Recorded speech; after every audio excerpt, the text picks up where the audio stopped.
March 10th, the Russian General Staff has been reviewed. The commander of the Black Sea Fleet has been killed. The special operations in the ISU are ongoing. Whoa, holy shit. Now that's something unreal. Gerasimov, that's it. The SU are hitting depots, headquarters. A series of explosions are shaking Crimea, Moscow, Saint Petersburg, and the Russian Black Sea Fleet. What is this?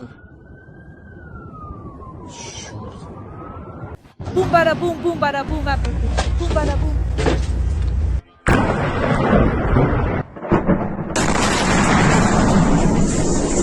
A powerful detonation.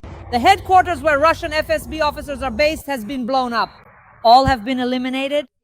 Yeah, just fuck it.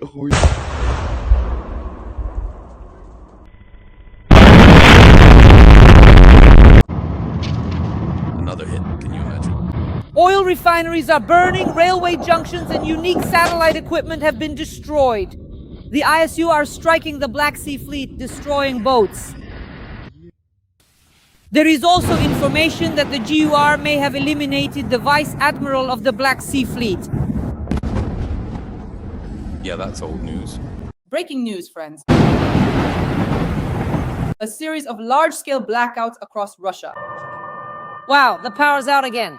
FSB headquarters have been attacked. The general staff is under attack. A series of sabotage acts near Saint Petersburg. Trains have been blown up. In general, the Leningrad region is on fire right now. A series of blackouts in Belgorod, Bryansk, and their regions.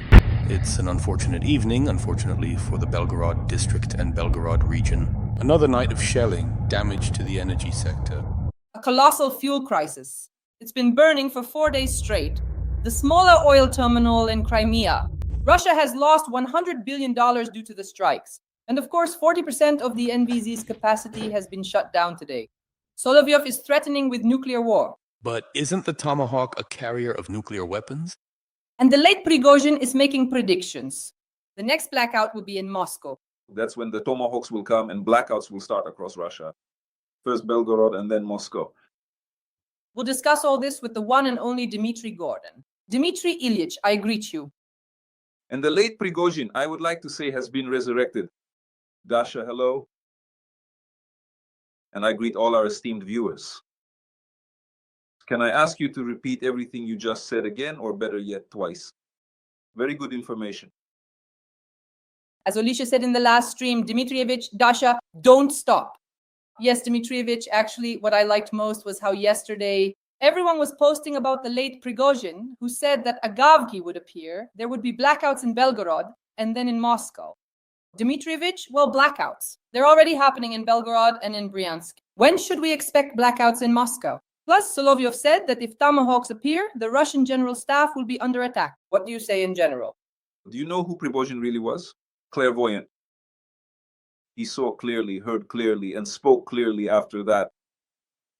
You see, everything that is clearly told to them will, of course, come true. Well, about the Tomahawks, I'm torn by conflicting thoughts. I see. That's how torn I am. On the one hand, it seems to me that Trump will be afraid to give the Tomahawks, but on the other hand, considering a number of factors, well, look, Putin is already making statements about the Tomahawks.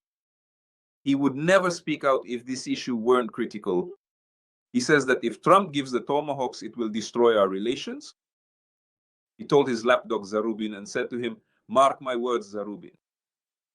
So if Putin is saying this, and if Peskov is talking about it, and if Solovyov is talking about it, then it means it's in the air. And here's my second thought, that this really could happen.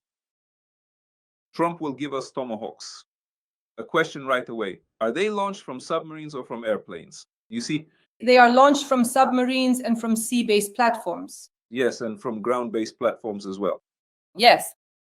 Well, we don't have any of those, neither the first, nor the second, nor the third for launching. So does that mean the Americans would be launching them from their own carriers? That's my question here. And of course, this will cross out all the red lines and will only create brown lines for Putin. And as for that, Dmitry Ilyich, I heard that there are also ground-based launchers, Typhoon and Typhoon, but there are very few of them, Dmitry Ilyich. There are very few of them. And they are the newest from 2023 or something like that. And The Americans fundamentally do not transfer all the latest technologies to us because they are afraid that they could be captured by the Russians. Well, unless they are self-destructing, meaning you can't blow them up from America before they could theoretically fall into Russian hands. But Putin already has brown streaks visible on his underwear. They're a very brown color and already smell bad. So I think that's my conclusion. Trump may not be planning to transfer tomahawks, but by doing this, he's sending a message to Putin. Look, asshole, I'm trying to deal with you like a human being. Well, I've given you this and that, Alaska and whatever else, everything, and you don't know how to behave. Is this how you show gratitude to me? You're rude. You've totally lost it. You're doing whatever you want, and you have no intention of ending the war. But I need you to end it. Well, if you're going to behave so badly, just watch what I can do next. And he demonstrates his capabilities. It's hard to say whether this will stop Putin. But if Putin doesn't stop after the show of force, that's when Trump might slam his fist on the table. We'll see. Putin is out of his mind.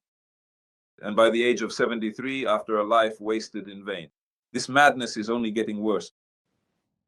Well, I always say he's got a screw loose, and Ukraine is the splinter, a thorn in his side. Let it all go to hell. Let everything be damned.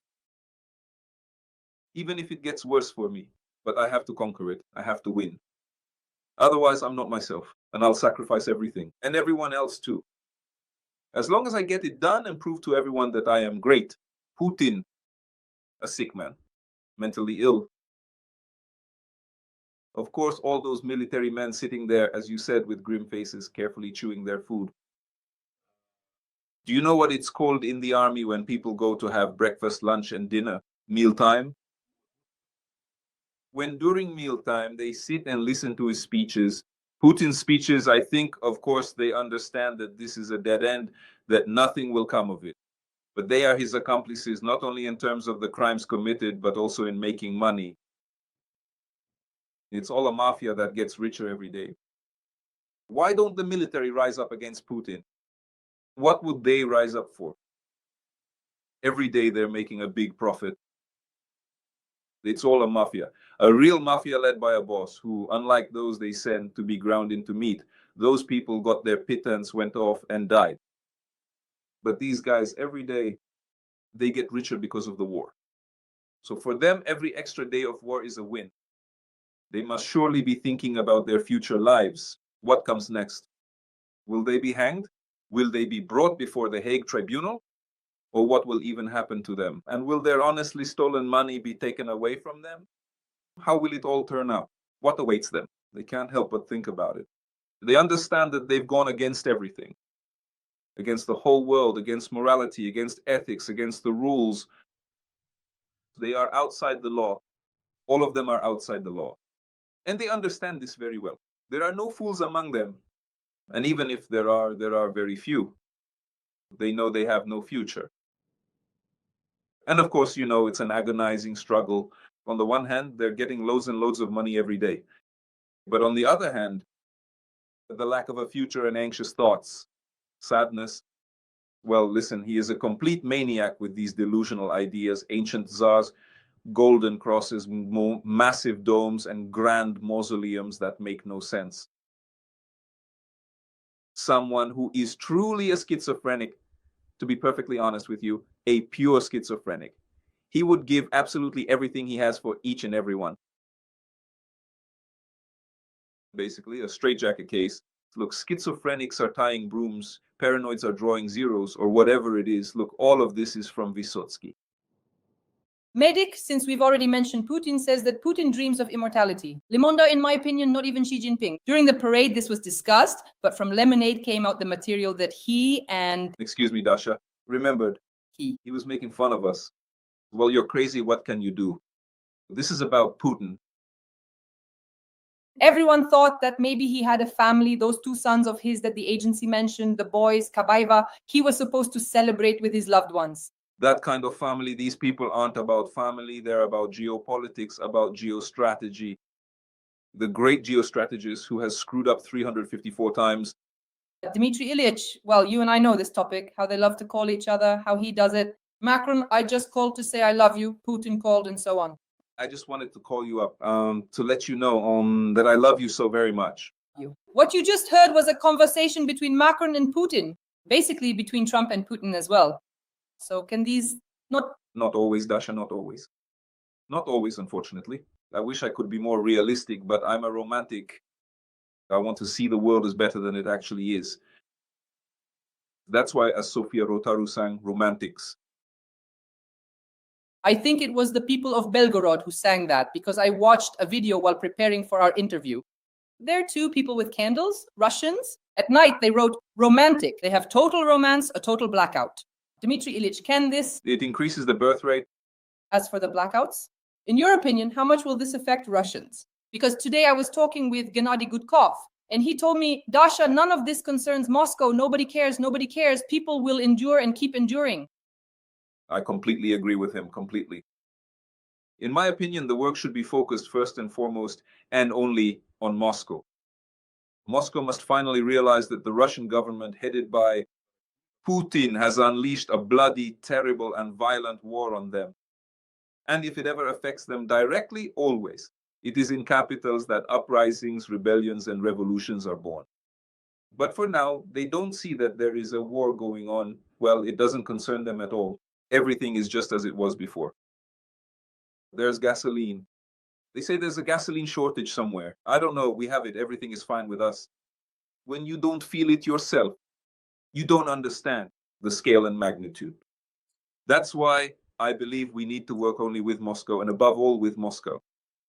Medved, what can we do today? We have long-range drones, possibly even domestically produced missiles. Right now, everyone is talking about the Flamingo. Obviously, when it comes to Tomahawks, it's still just 3 dots. So here's what we're seeing right now. Russia has banned the export of petroleum products. It is buying gasoline from Belarus. Belarus has increased its gasoline exports to Russia 4-fold. Belarus? Yes. And now Russia is buying petroleum products from China. But again, as we say in Moscow, everything is still just fine. What should we do? How do you assess the situation overall? Well, yes, of course. They, the Russians, are forced to buy from both China and Belarus. And that's understandable, and they will keep buying. Although, of course, it looks pretty ridiculous when an oil-producing and oil-refining country turns into a banana republic. It sends its own oil away for next to nothing just to buy gasoline. It's truly astonishing. And don't forget about logistics. That's important too. In other words, all the logistics supply chains have been disrupted. All these hubs have shifted. That's money, but this jerk is ready, this old jerk. He's ready to spend money. You understand? He's ready. He'll rob the population another 150 times. The population. He'll squeeze every last penny out of them, shake them down to the last drop. They'll start squeezing people like this. Yeah, have you given up all your money? Come on, they've gotten really good at this. Listen, in the early 1930s, there was collectivization in the Soviet Union, last century. They didn't just shake the last sack out of the peasants. They took the very last ear of grain, give everything to the country. What, did you hide something down in the cellar? Give up everything. So I think good times are ahead for the Russians. They have only themselves to blame for these times. They kept electing that jerk for a long, long time. They were happy for him. They used to say Ukrainians are fascists, Banderites, Nazis, bastards, and a junta. Well, now it's time to pay for what they've done. These are those chauvinistic, great power imperialist ideas. You see what an interesting country this is. When things are bad for them, when a barrel costs $8 or $9, when there's no money in the treasury and nothing to eat, they beg on their knees. The Americans send bush legs, and kind-hearted Americans send them over, saving the Soviet Union and Russia in particular from starvation. But when a barrel goes up to $100 or $142, yes, they get up off their knees, put on some weight, and start getting cocky. I'd even say totally out of line. And then they suddenly remember that, as it turns out, we have missiles, and we're actually the strongest. Then you can't just take down the Russians that easily. And God is with us, and the Holy Triune Rus, and all that set of soulful nonsense. And now they want to conquer. They've finally eaten again. And now they want to conquer even more. And what's this gay rope? And what are those Pindosi across the ocean? Why don't they live like we do? Let the whole world live like us, or else we'll turn the whole world to dust and everything will be our way. This is a terrifying country. Dmitry, yesterday Igor Lipsets told me that on Moscow websites, on Moscow Telegram channels, they're already posting polls. What to do if there's a blackout in Moscow? And he said that he reads all this with surprise. So Muscovites are already getting prepared, as I understand it. That's my opinion. I think that Moscow is very well prepared in terms of energy, in the sense that there are backup systems in case power stations are shut down. There are backup systems in place. I think they will do everything so that Muscovites don't feel the war. They will do everything. They'll pour any amount of money into it. They'll bring gasoline even from Venezuela if they have to, just so that Moscow lives as it did before. They'll keep doing this as long as they have the strength. But what will happen to Tuva or Dagestan? Yeah, who cares? Yeah, who cares what happens to those people? Nothing. They lived badly, so there's no point in getting used to anything better. Ukrainian armed forces landing operation in Crimea. This week, literally at the beginning, I'm sure you also covered this on your YouTube channel, a British media article came out saying that the Ukrainian armed forces are preparing a landing operation in Crimea to occupy the peninsula, strikes on oil refineries, strikes on airfields, and the most recent strike on occupied Crimea was a strike on the largest oil terminal. There is practically no gasoline, but the situation there is horrific. Dmitry Ilyich, in your opinion, how much does what the British media said correspond to the near future? Well, look, we talked about Moscow. Now let's talk about Crimea. Crimea, let me remind you, is Ukrainian territory. And if the Americans have any doubts about strikes on Russian territory, then when it comes to Ukrainian territory, they shouldn't have any doubts. After all, we can strike on our own territory. The same applies to Germany, to Merz and Taurus. Therefore, if I were to come to the conclusion that Moscow could rapidly and effectively bounce back from such a strike, or if I believe that it would be extraordinarily expensive and wouldn't lead to any significant political or social upheavals, then I would certainly choose to focus my efforts on Crimea instead. Comprehensively on Crimea. This is extremely important. So what do I mean? Of course, the Crimean bridge has no right to exist. What would I do? I would, of course, destroy the Crimean bridge. Moreover, this has political, economic, and military significance. This is just a jackpot, a royal flush. I would destroy it. And of course, I would destroy all the military and energy infrastructure in Crimea. Crimea must be in such a state that the Russians flee from it, just like they fled from Kherson. You see, that's exactly how it should be. In other words, prepare everything in such a way that it's better to run than to get encircled. Dmitry, as some well-known military experts say, let them swim freestyle, breaststroke, or dog paddle. Let them swim awkwardly. Yes, real racists, they were just feeling so cozy and at home there. So, Dmitry, regarding the occupied Crimea, what do you think?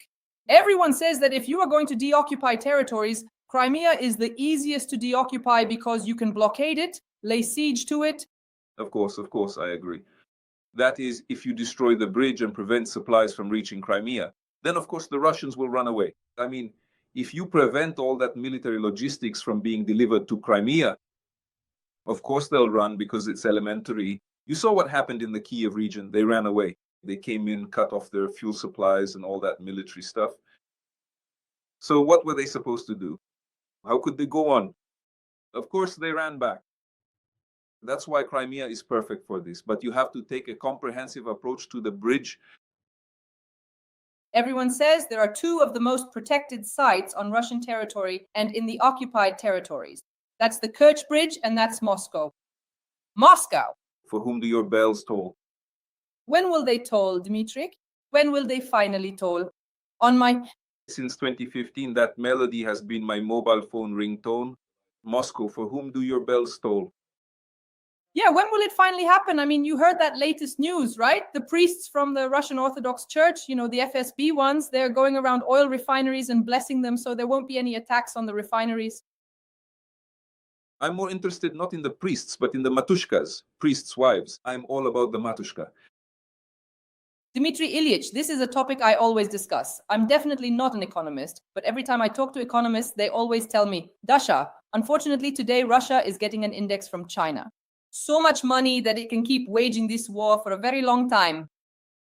And then they go on to give examples. The first is that at the Valdai Forum, Putin said he spends 8% of GDP on military actions. Everyone says it's much more, up to 10%. And then they say that, in fact, other countries that fought historical wars spent 30% of their GDP. But Putin is only spending 9 to 10%. How many more years can he keep spending 10%? The question is, the answer is a lot. Next, they say that at first some countries bought oil and gas from Russia, others from Saudi Arabia, but now they've switched. The countries that started buying oil and gas from Russia are now buying from Saudi Arabia as well, and vice versa. Therefore, in essence, Russia is not suffering in any way today when it comes to selling energy resources. Dmitry, what do you have to say about this? Dasha, first of all, no one knows how much Putin is spending on the war except for Putin himself and his close associates, because there's no point in paying attention to the budget figures. It says there, for example, this much is allocated for the army, for defense. No, there are a lot of hidden budget items where war expenses are concealed. That's the first point. Second, Putin has a stash of unaccounted funds, unreported revenues that belong to the Tsar. I don't mean his personal money, no, but money that is not reflected anywhere in the official figures. Well, who really knows how much oil he actually extracts, how much he sells to whom, and the same goes for gas and so on. Exactly what the prices are and what specific discounts are offered. It really is such a perfect situation. Area where you can move money around without reporting to anyone or explaining anything to anybody. That's why I think he definitely has enormous amounts of money. Yes. They're being spent on a massive scale. The money is going away. You see, look, I make it a point to periodically visit many different specialized units of our military, especially the very best ones, which are actively involved, among many other things, with the development and deployment of advanced missiles and drones. Yes. I am not just hearing about all of this through the news media or other reports. That I am actually right there on the ground seeing it for myself. Yes. So just imagine, I'm telling you what I see and what I understand. Just imagine, here is the front line. In front of me are huge screens, really massive, gigantic ones, and they show the entire front line with zooming in and out. I can see from the bunker where certain units are located, I can see what is happening on the front line. Our reconnaissance drones, Mavics, are hovering there, fully controlling everything. Their reconnaissance Mavics are hovering too, and they also have everything completely under control. A mouse runs by, they zoom in, and you can see it. A mouse runs by. Everything is visible. I mean, this kind of technology as well, it's fantastic. Robots, drone warfare in its purest form. Dasha, it's drone warfare, and you see it all in real time. The killing and destruction of equipment. So I'm sitting there at night, somewhere, let's say, and I'm watching. First of all, there are people with computers, a huge panel that's all computerized. And you see, first of all, what kind of people are there, for example? Now, many people think these are some kind of hardened soldiers, but that's not the case at all. If you met this person in civilian life, well, a nerd, a student, just a total nerd in glasses, and yet he's destroyed 500 tanks, taken out so many enemy personnel. You ask him, over 300 in a month, in a single month. I want to say that it's not just random, like I'll say 300, I'll say 500. No, everything is backed up by numbers, reports, constantly. So it's all concrete. Now imagine when everything is so visible, when even a hypothetical mouse, a Russian mouse appears, it's immediately destroyed. I see it myself. Everything gets destroyed right in front of me instantly before my eyes. But when you see this, you realize it's like this along the entire front line. You understand that the Russians can't get in anywhere anymore. We are not yet able to liberate our territory by military means. The Russians can't get in anywhere anymore. That is, theoretically, they can enter in small groups, and we see these groups. One person, two. So they are given a task. Look, here is the assembly point. We get there by different routes, different roads, trails. First of all, what does it mean to get there? Try crawling on your belly. When you're carrying 35 kilograms of combat gear and provisions, you need to have supplies. Try crawling when drones are sweeping everything. Just try it. Even if you manage to crawl and dig in somewhere. Well, let's say 20 of you managed to dig in there, for example. Well, I also witnessed an episode like that right in front of me at night. They relay the coordinates. There are 20 Russians in this house. Here are the coordinates. They tell me, watch now, this is going to be interesting. And right then, the firing starts. They drop a single drone on the whole house.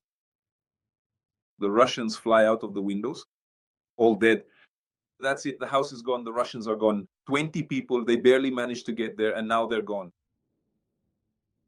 That's why today, capturing anything using infantry tactics, these sudden assaults, is impossible. That's why I insist, the war is at a stalemate. The West sees this perfectly well. They understand it completely. They go to the same places I do. Their representatives do too. They understand perfectly well the war is at a stalemate. What are the Russians hoping for, those idiots? They're hoping that we'll now knock out their energy infrastructure and that these people, left without light and heat, will flee and leave their cities to us. That's what they're hoping for. That same scoundrel Lozovoy, the murderer of Major Litvinenko, he's a GRU officer. He's been a State Duma deputy for a long time now. It was he who said how Kharkiv should be liberated. He says, why storm an entire city of 1.5 million? We need to destroy all the energy infrastructure there, wipe it out so that they're left without electricity, without heat, so that they flee to Western Ukraine by train, by car, by wagon, on foot, leaving Kharkiv to us, and then we'll move in. That's what they're hoping for. But of course, we won't let them do that. Let them protect Belgorod, Rostov, let them protect Bryansk, Kursk. They have something to protect. So that's why it's a dead end, Dasha, a dead end. Then it's pointless to continue the hot phase of the war any further. But from what I see during my visits to the units, the best drone units, I want to say this.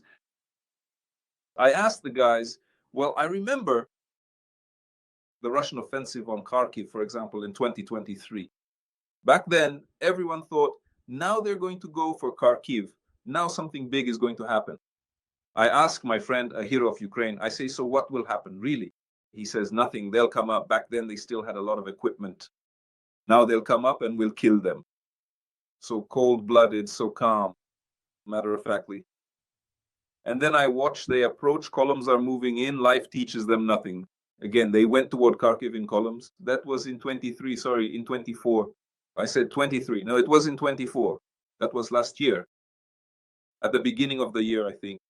They marched matter-of-factly toward Kharkiv in columns. Again, they opened fire on the first, the last, the fuel truck, and then methodically on everyone else.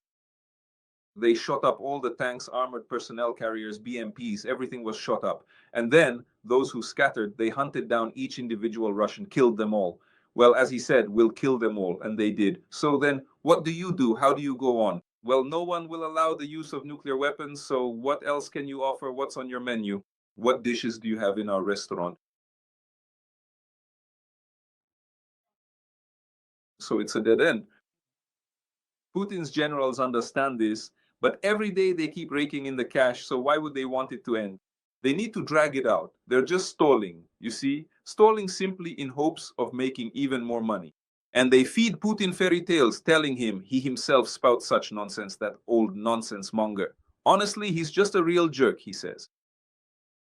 We're everywhere now, so as he puts it, basically, it's an attack. That's how we all are now. It's pure nonsense. But I see everything that's going on. Nonsense. Idiot. An old idiot. A senile madman who's lost his mind.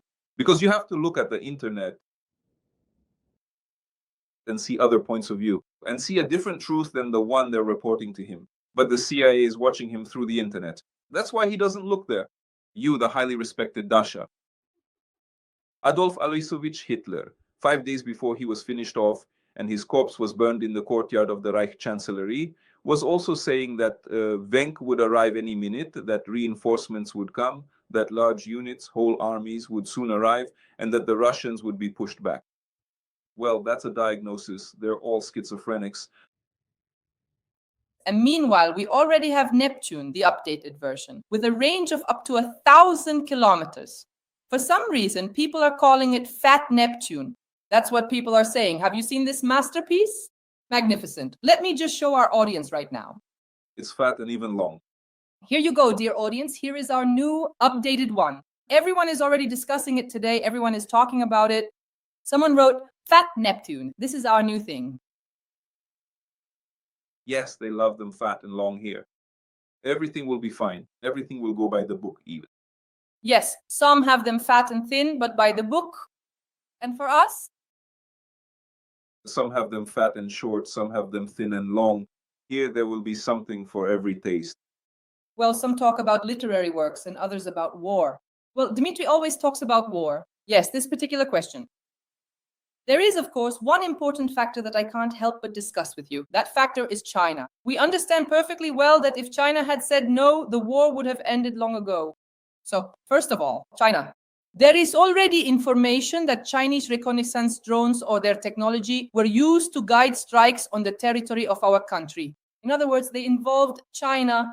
This is a horrifying situation. That is, China is already helping to guide missile strikes on the territory of our country. That's the first point. The second point. So China's the spotter, right? Well, I already think about what should be done with China. Some experts are already saying, okay, let's send drones to China. I would be happy about that. I perfectly understand that this is an unrealistic scenario. But if it were possible to send drones to Chinese territory, however many thousands of kilometers they'd have to fly to attack their military, I don't know, their drone systems, it would be... That would be, yes, something impossible. There's not even any need to talk about it. Of course, it's impossible because China is a nuclear state. But after all, Russia is also a nuclear state. I just suddenly thought, Dmitry Ilyich, why can't this operation be carried out under a different flag? Sabotage. These are unidentified drones. China is helping Russia. It's horrible. No one is hiding it. But the Americans are helping Ukraine too. No one is hiding that either. But that's not a reason to attack America, nor a reason to attack China. That's just how it is. What can you do? It's just that technically the Americans and Europeans are cooler than China. That's why the help from our friends and partners is greater than the help from China and Russia. That also needs to be taken into account. But I've seen such developments, and let me tell you, it's breathtaking.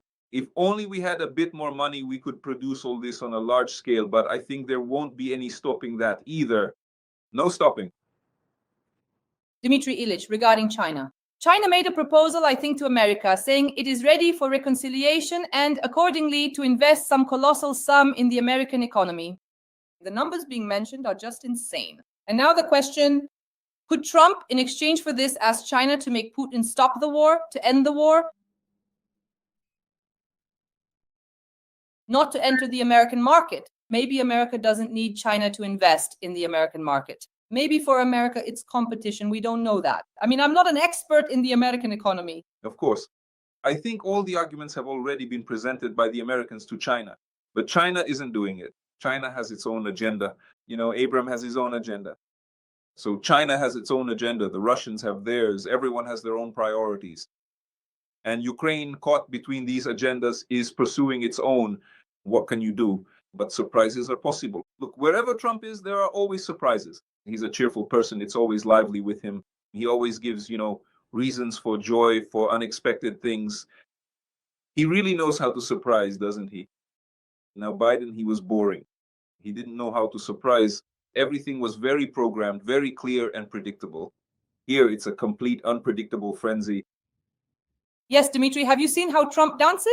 He has such a famous dance. I think it's becoming... Handsome guy, dances well.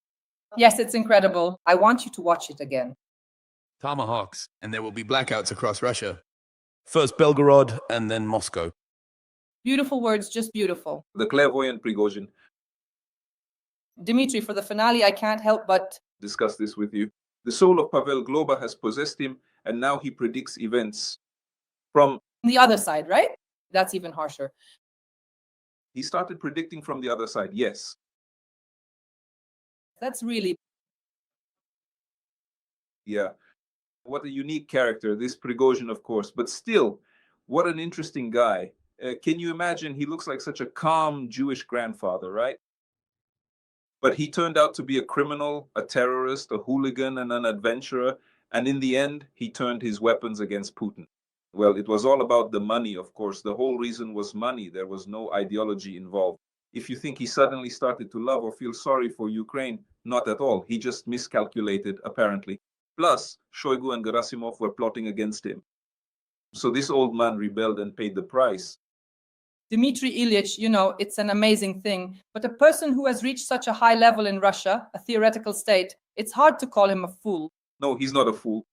I Can't understand how he could have been deceived, or maybe someone from the Kremlin towers promised him support so that he would walk into certain death. So, I think he was simply deceived. As Putin says, they fooled the fool 4 times over. But he's not a fool, of course. He was deceived. That's what happened. First, they tricked him with Lukashenko's help, with guarantees. Then Putin, apparently, it's possible that Putin met with him. Not ruling that out. He said, Zhenya, everyone has forgotten. Let's start with a clean slate. But Zhenya relaxed and Putin gathered them all on the same plane. How long it took me to gather you all. He gathered them all. And that's it. And then he came out looking mournful. He said that fragments of grenades were found in the bodies of the dead. and there were narcotic substances. He always has that. Yes. Junkies in the city. Remember? Dmitry Ilyich, I have prepared 2 topics for you for the finale. You will, of course, say, Dasha, why are we discussing this? But I still insist. I will never tell you that you are different. Putin dreams of immortality. Le Monde. The Russian dictator has taken a serious interest in the issue of life extension. In recent years, funding for Russian anti-aging research projects has increased 6-fold. He deals with all of this. Maria Vorontsova. This is the first news, and the second sons of Putin and Kabayev live undercover. Their surname is Ivan Vladimirovich Peredonov. So, the 15th and 19th year of birth were shown in their photos. Dmitry Ilyich the first. Am I right in understanding that Putin wants to be immortal until his sons Vladimir and Ivan reach a mature age to become presidents, and then he hands over power to them? Am I correctly understanding the cycle of Putin's goals? Putin wants to be immortal for a different reason. He's stolen so much money. Well, he's already a trillionaire. But when is he going to use it? He's always working like a bee. He himself said he works like a galley slave. That's true. Well, listen, when is he supposed to enjoy life? The clock is ticking, the years are passing by. Young girls don't even look at him anymore, not even for money. When is he supposed to enjoy life? With that kind of money, you know? That's why he's thinking about living to 150. Yes, really, to pass on power to someone from your own family, your children, maybe your grandchildren, I don't know. And finally enjoy life. But I want to disappoint him. First of all, I've spoken with several leading professors, even academicians, about immortality and living to 150 years old. They say it's impossible.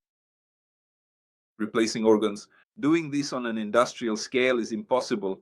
You might be able to replace blood vessels, but what about other things like the heart muscles? That's just not possible at all. By the way, I've actually witnessed organ transplants, even a heart transplant.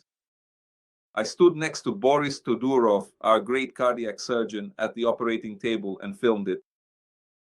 And he was commenting, he was holding a human heart in his hands. Right in front of me, they were cutting. Right in front of me, they were stitching. So I stood with him through the entire operation as they replaced the heart. But now I want to talk about something else. Yes. Do you know what I want to say? I was friends with the great Nikolai Mikhailovich Amosov. Nikolai Mikhailovich Amosov was not just a great cardiac surgeon, he was also a great thinker. He was a philosopher. The entire Soviet Union once devoured his books and listened to his lectures. Nikolai Mikhailovich was a fanatic about a healthy lifestyle. He wanted immortality. Well, wanted is maybe not the right word. He was striving for it. He was a fanatic about sports and physical exercise. He lived on Franco Street, at the corner of Bodan Khmelnytsky, in that yellow house. And he always, those who lived there remember this. how he jogged, how he worked out with dumbbells in the botanical garden. In other words, he actively led a physically active, sports-oriented lifestyle and encouraged the entire Soviet Union to live that way too. Where am I going with this? I remember he was already almost 90 years old and we were leaving a building together. He was holding onto my arm. His hands were trembling. I noticed his legs were shaking uncontrollably and his head was twitching just a little bit. As we slowly made our way down the steep stone steps, he held onto my arm very tightly for support. We continued to go down the steps together, but then he suddenly stops and says to me, "This one is a real bastard. He was Russian, a complete bastard. And he is buried somewhere very near to this spot." Dmitry Ilyich, I always said, physical education, pause. That's it. He was so abrupt.